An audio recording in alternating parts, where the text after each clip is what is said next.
Bonjour. Avant d'être à même de considérer des solutions à nos problèmes, il faut que les conditions pour sortir de l'impasse soient réunies. Je voudrais commencer par un exemple, le passage de la physique newtonienne à la relativité.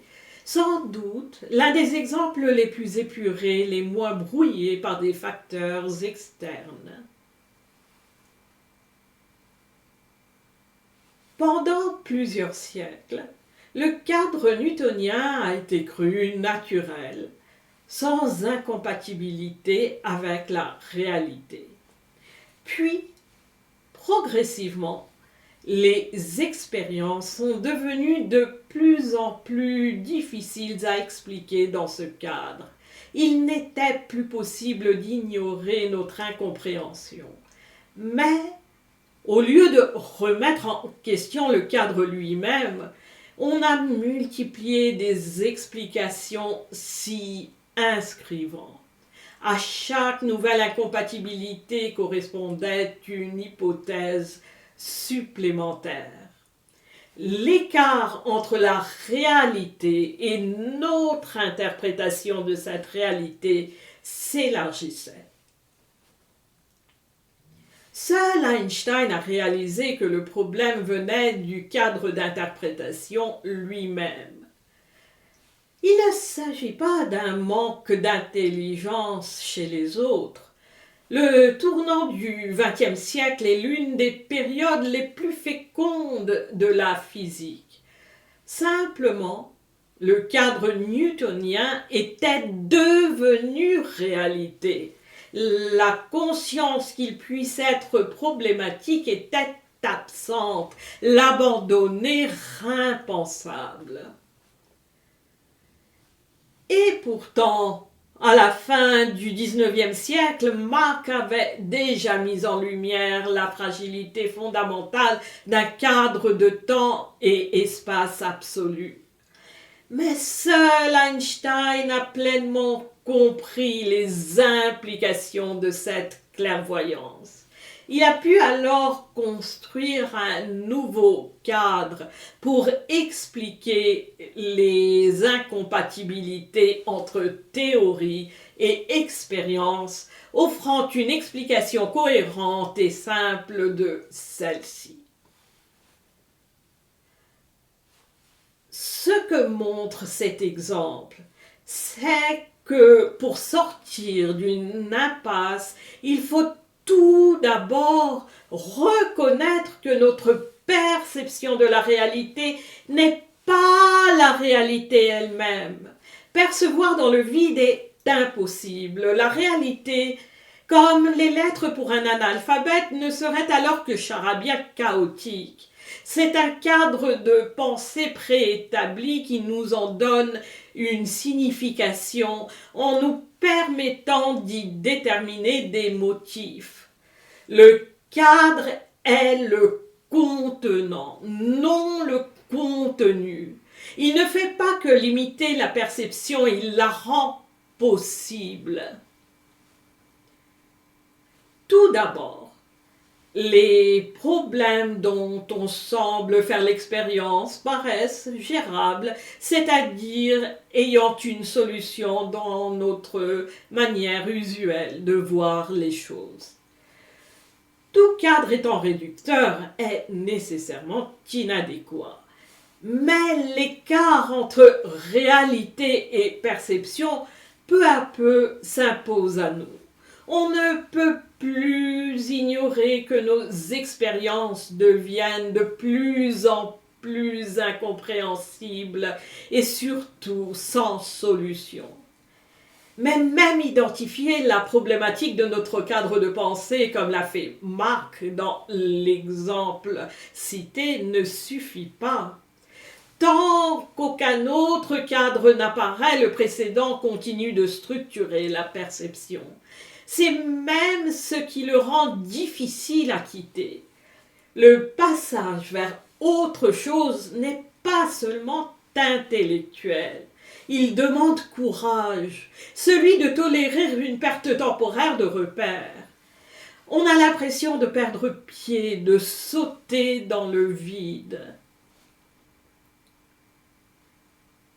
Mais il ne s'agit pas d'un vide, il s'agit de cette infinité sous-jacente qui est toujours là et à laquelle tout appartient. Comme l'eau qui relie deux terres fermes, elle n'est pas vide, elle est emplie de vie, de planches flottantes auxquelles on peut se retenir. Des fragments d'idées encore vagues qu'on entrevoit, des intuitions. Pour Einstein, l'éclairage de Mach, les équations de Lorentz, ses propres réflexions depuis l'âge de 16 ans sur la vélocité de la lumière. Il s'agit donc de lâcher la berge, se lancer dans l'eau sans savoir où le courant va nous mener. Moins on a foi en cette infinité, en la vie, plus grande est la peur de se noyer. Car comment savoir si le courant nous mènera quelque part ?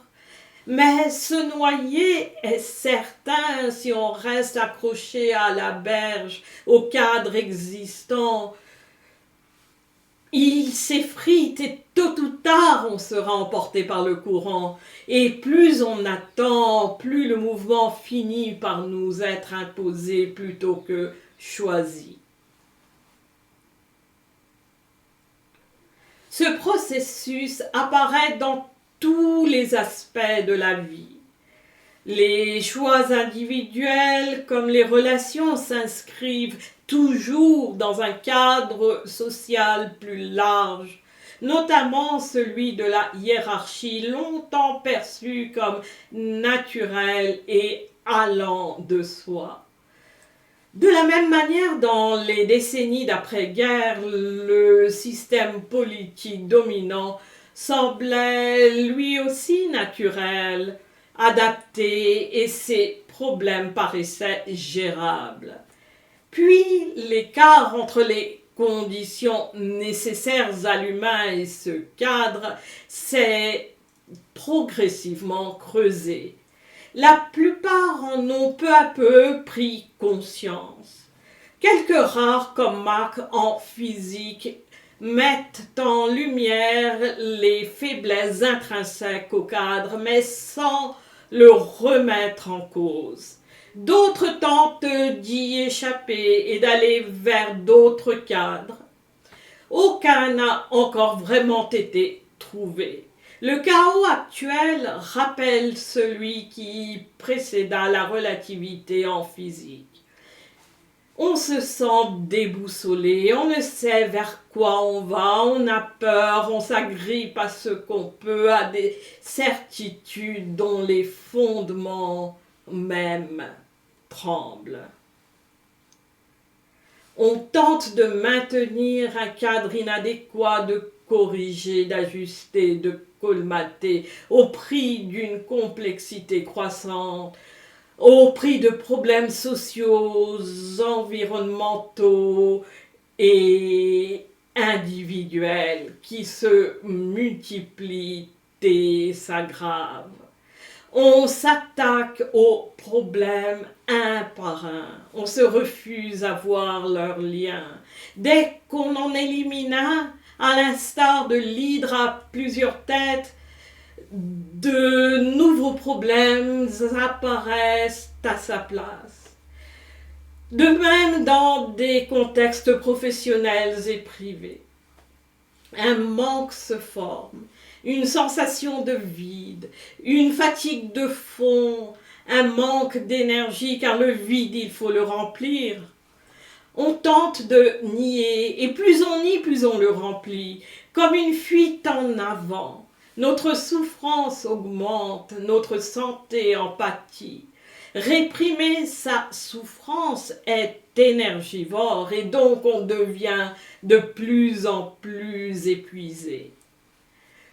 J'ai moi-même rencontré ce désarroi dans mon parcours.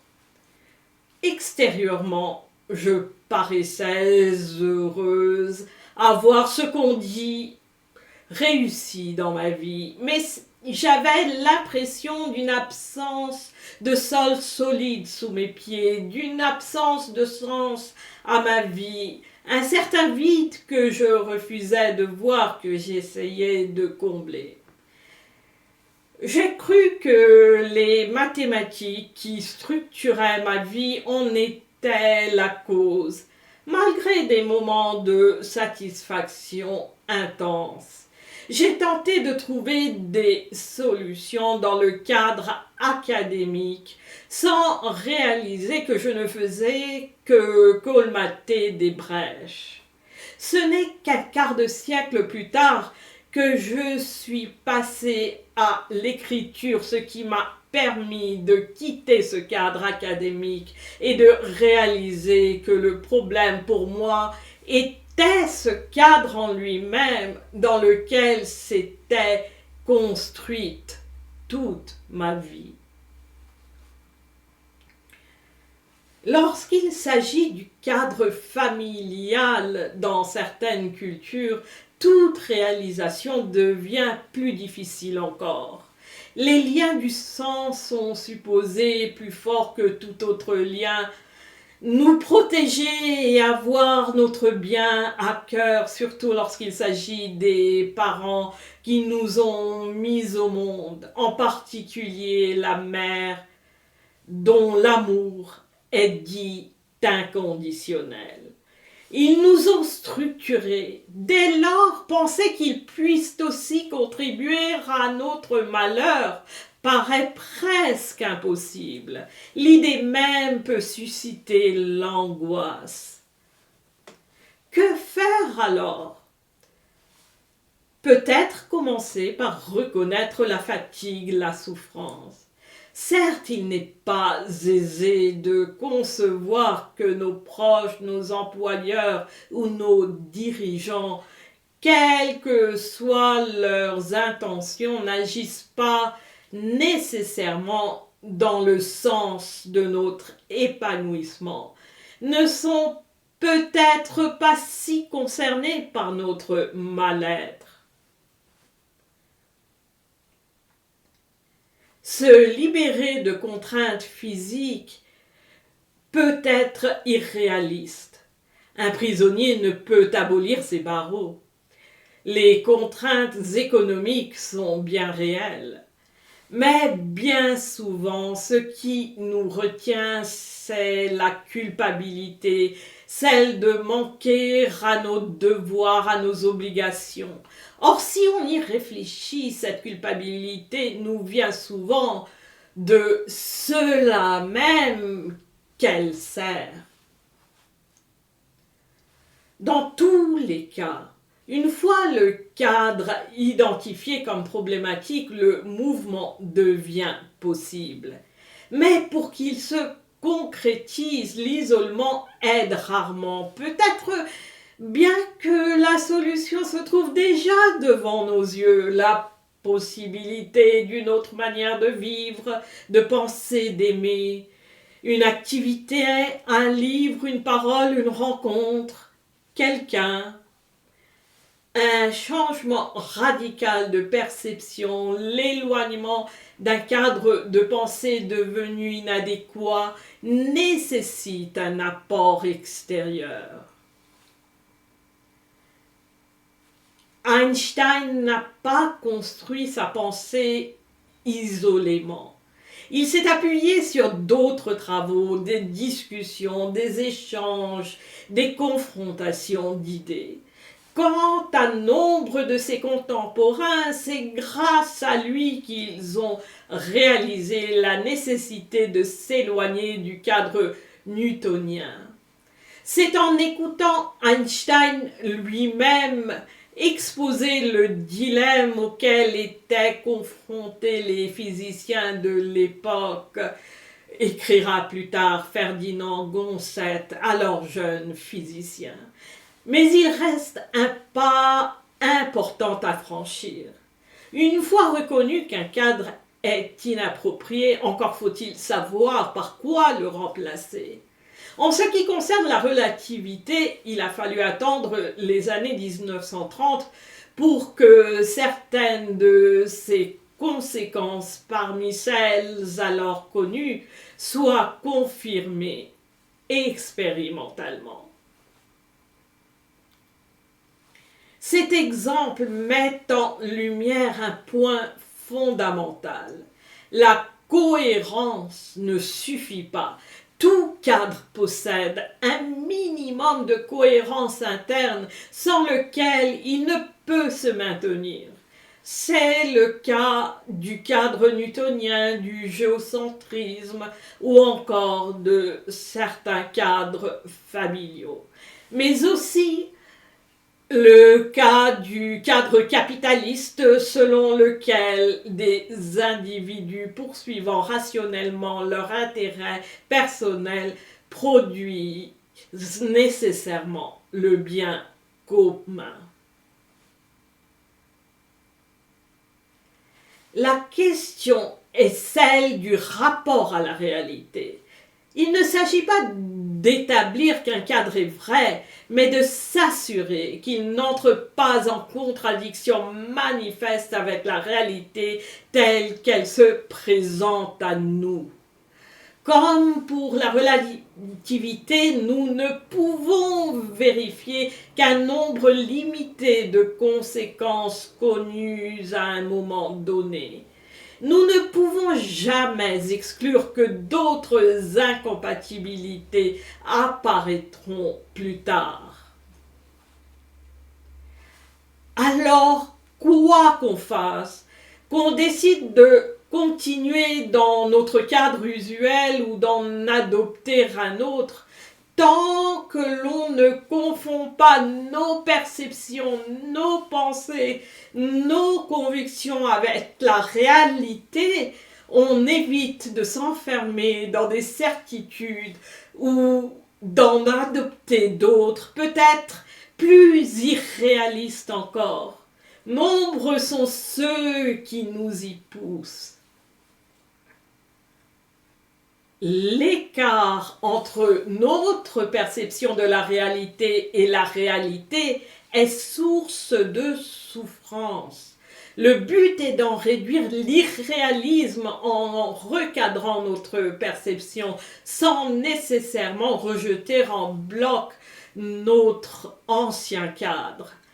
Ainsi, notre perception de la physique newtonienne a changé, mais la relativité reste dans sa continuité et a été possible grâce à celle-ci. De même, notre passé n'est pas annulé par un changement de direction, il est reconfiguré.